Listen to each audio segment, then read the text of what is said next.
Hello students, welcome to our channel Vision Guru. So ఇవాళ మనం 10th class Hindi public examination సిరీస్కి సంబంధించి క్వశ్చన్ నెంబర్ 7 గురించి మాట్లాడుకోబోతున్నామండి.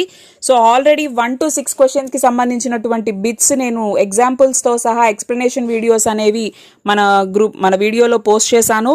సో ఎవరైనా చూడని వాళ్ళు ఉంటే ఒకసారి ప్లేలిస్ట్ చెక్ చేయొచ్చు. లింక్స్ కూడా నేను డిస్క్రిప్షన్లో ఇస్తానండి. సో అయితే ఈరోజు వీడియోలోకి వెళ్ళిపోదాము. క్వశ్చన్ నెంబర్ 7, पर्यायवाची शब्द.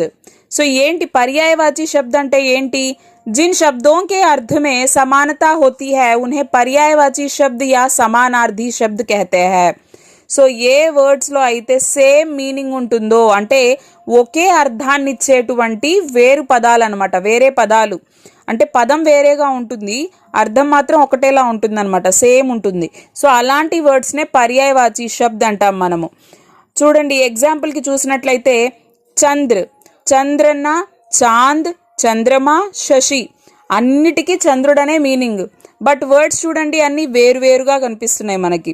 అదేవిధంగా జల్, జల్ అంటే ఏంటి? వాటర్. వారి, పానీ, నీర్ వీటన్నిటికి కూడా మీనింగ్ ఏంటి? వాటర్ అనే.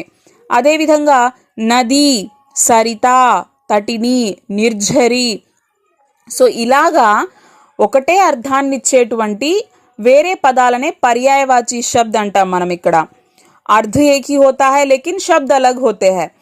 అయితే మనం ఏం చేయాలి మరి? మనల్ని బిట్టెలా అడుగుతారు చూడండి ఇక్కడ. సో ఈ విధంగా మనకి ఒక అండర్లైన్ వర్డ్ ఇచ్చేస్తారు.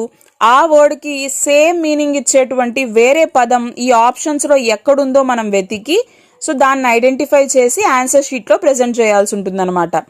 సరే, మరి ఇవి ఎలా నేర్చుకోవాలి? ఎక్కడుంటాయి అంటే ఎక్కడెక్కడో వెతకాల్సిన అవసరం లేదు. మన లెసన్లో ఉండేటువంటి మీనింగ్స్ని మనం చూసుకున్నట్లయితే చక్కగా మనం నేర్చుకోవచ్చు. మెయిన్ వర్డ్స్ ఏవైతే ఉంటాయో కొన్ని వాటిని అంటే లెసన్ చదివితే మనకు అర్థమైపోతుంది. ఎక్కడి నుంచో మనం కొత్త బుక్స్ రిఫర్ చేయాల్సిన అవసరం అయితే లేదు.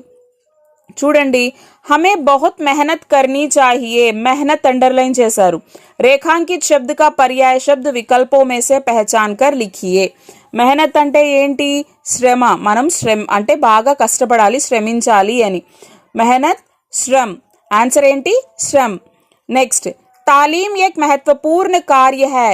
रेखांकित शब्द का पर्याय शब्द विकल्पों में से पहचान कर लिखिए. तालीम అంటే ఏంటి? ఎడ్యుకేషన్ అని. శిక్ష, तालीम, शिक्षा. तालीम का पर्याय शब्द क्या है? शिक्षा.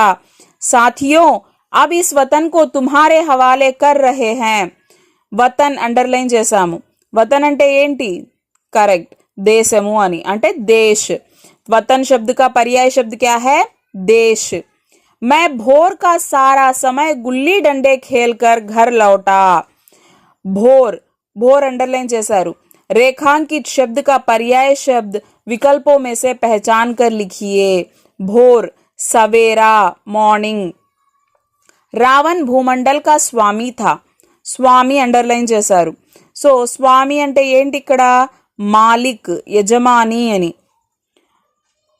छोटा भाई आज़ादी से खेल कूद में शरीक होने लगा. సో షరీక్ హోనా मतलब क्या है? సో దాంట్లో పార్టిసిపేట్ చేయడం అంటే దాంట్లో ఇన్వాల్వ్ అయిపోవడం అనమాట. रेखांकित शब्द का पर्याय शब्द विकल्पों में से पहचान कर लिखिए. शरीक, शामिल होना. सादत अली कर्नल का दोस्त था. दोस्त, दोस्त అంటే ఫ్రెండ్. दोस्त का पर्याय शब्द क्या है? मित्र. छोटा भाई हर कक्षा में अव्वल आता है. అవ్వల్, అవ్వల్ అంటే ఏంటి? ఫస్ట్ అని. సో తమ్ముడు ప్రతి క్లాస్లో ఫస్ట్ వచ్చేవాడు అని.